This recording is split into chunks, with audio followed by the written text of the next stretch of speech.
Nuestro invitado a esta hora, Marcelo Espinel, subdirector de la Fundación Ciudadanía y Desarrollo, cofundador y coordinador de la Iniciativa Ciudadana, también Observatorio Legislativo, y algunos datos que vamos a pasar revista a propósito de los hechos de dominio público que han ocurrido y que han sido más evidentes, especialmente en las últimas semanas, y que tienen como protagonistas a buena parte de los asambleístas y también al presidente de la República y otros funcionarios involucrados con la política desde el Ejecutivo. Bueno, y empiezo también haciendo alusión a un dato que nos brindaba hace pocos instantes nuestro invitado Francis Romero y que fue resultado del reciente estudio de la empresa Click y tiene que ver con la gestión de la Asamblea Nacional. Apenas 19,50% la califica como buena. Primera lectura en torno a esa cifra y cómo se inscribe dentro de esta disputa o esta serie de disputas entre el Ejecutivo y el Legislativo. Marcelo, muy buenos días, bienvenido. Néstor y Coralía, muy buenos días, un cordial y atento saludo a su distinguida audiencia, muchas gracias por la invitación. Bueno, sin duda que es preocupante que la aceptación y la credibilidad del Legislativo vaya en picada cuando aún ni siquiera ha cumplido un año de gestión. Sin embargo, no es menos cierto que todos los poderes legislativos en todo el mundo siempre ha tenido una calificación, una aceptación baja por parte de la ciudadanía. Y esto responde precisamente a las lógicas que tienen los congresos frente a los ejecutivos. ¿A qué me refiero, Néstor? Los ciudadanos podemos ver la construcción de una escuela, la construcción de una carretera o un hospital, pero difícilmente podemos ver claramente los efectos de la aprobación de una ley. Incluso probablemente una ley no tenga efectos positivos ni adversos con determinados grupos, por ejemplo, o aquellos efectos que pueda tener la ley pueden ser sentidos en el mediano o en el largo plazo. También creo que es importante verificar cuáles eran las estadísticas de aceptación de anteriores poderes legislativos. En promedio, por ejemplo, el periodo 2013-2017 no superó el 40% de aceptación, siendo uno de los que mayor credibilidad tenían. Posteriormente, el periodo legislativo electo para el año 2017-2021 llegó a una aceptación de alrededor del 13% en promedio. Entonces vemos cómo esta situación se sigue manteniendo, que los ciudadanos no confían en la Asamblea Nacional, dejaron de confiar en la institución, precisamente porque esta no está respondiendo de forma adecuada a las necesidades sociales. Marcelo, si me permite, por favor, Coralía, dentro de todo esto, ¿cómo mira el Observatorio Legislativo lo que está ocurriendo especialmente? Es decir, por un lado, siguen en aumento estas tensiones entre Ejecutivo y Legislativo, no hay una producción sostenida de proyectos de ley, y en ese sentido sí me gustaría también una lectura suya y sobre todo desde el Observatorio, cómo se viene registrando y analizando este tema. Bueno, yo creo que aquí hay dos matices, ¿no? El primero es que vemos un poder legislativo incapaz de generar consensos frente a un ejecutivo que tampoco logra articularse adecuadamente con la diversidad ideológica que existe dentro de la Asamblea Nacional. Esto también es algo que se veía venir, Néstor. El hecho de que más de 100 legisladores se identifiquen con la centroizquierda y de izquierda frente a un gobierno de derecha era algo que en algún momento iba a generar roces, precisamente cuando se trata de desarrollar el plan de gobierno del presidente Lasso, que tiene un gran énfasis en el aspecto económico. Claro. Y estas visiones distintas que tenemos del desarrollo económico por parte de la Asamblea Nacional y de la Presidencia de la República ha dado como resultado que los proyectos de ley presentados por el presidente de la República no sean tratados de forma positiva. Sin embargo, y esto creo que es necesario también matizarlo, Néstor, en número de leyes, la Asamblea Nacional se encuentra en el promedio de aprobación de anteriores periodos legislativos. A lo que lleva del año ya han aprobado 12 proyectos de ley y 50 de ellos pertenecen a la agenda legislativa.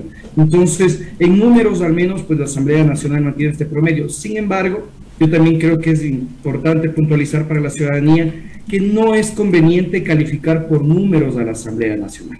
No es mejor legislador el que más proyectos de ley presenta. No es mejor asamblea la que más leyes aprueba.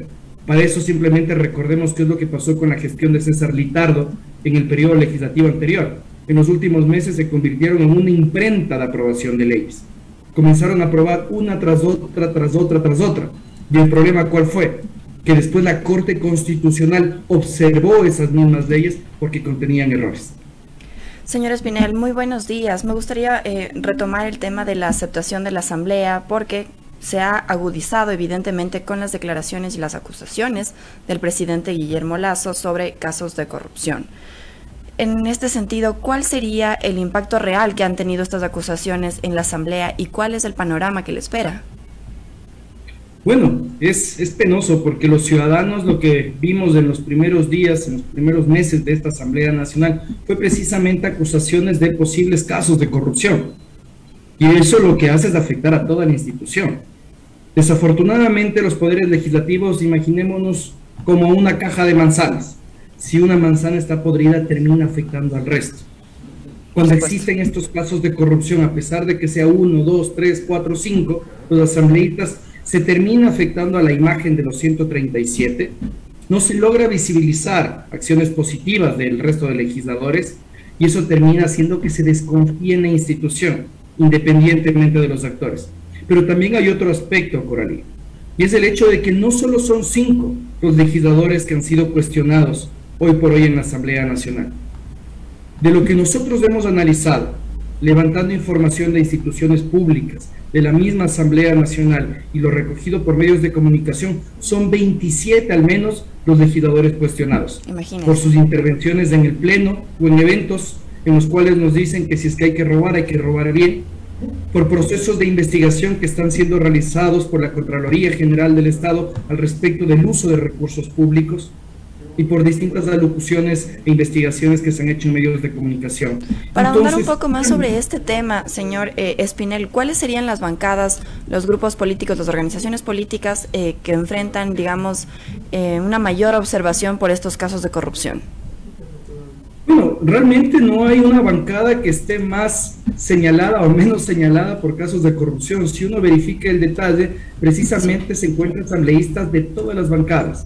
Asambleístas de UNES que han sido cuestionados por la Contraloría General del Estado, asambleístas del PSC, incluso también por la misma institución, los asambleístas denunciados por el presidente de la República que pertenecen a Pachacutic, así como también asambleístas de la izquierda democrática o que ahora se han declarado independientes.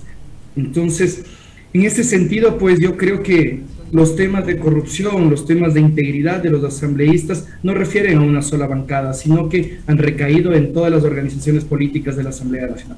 Lo vemos. ¿Y esto cómo afectaría directamente también al legislativo? Porque vemos que si los casos de corrupción están a la vista y paciencia de todos, y el presidente ya ha anunciado varias veces el tema de gobernar sin asamblea, gobernar por decretos, el tema de la muerte cruzada también está vigente y que toma bastante fuerza en la ciudadanía.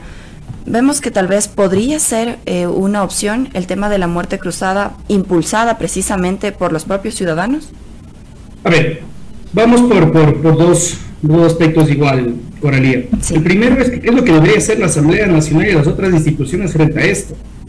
Existen 2 tipos de controles, 2 tipos de procedimientos que se pueden aplicar a aquellos asambleístas que incumplen, ya sea con la normativa en materia ética o la normativa en materia penal.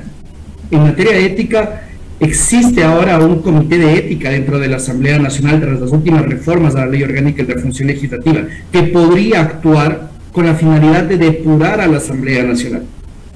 Sin embargo, si es que existe espíritu de cuerpo dentro de la Asamblea Nacional, lo único que se va a dar como resultado es que siga persistiendo esta mala calificación por parte de la Asamblea Nacional. Pero por otro lado, también la actuación de otras instituciones como la Fiscalía General del Estado.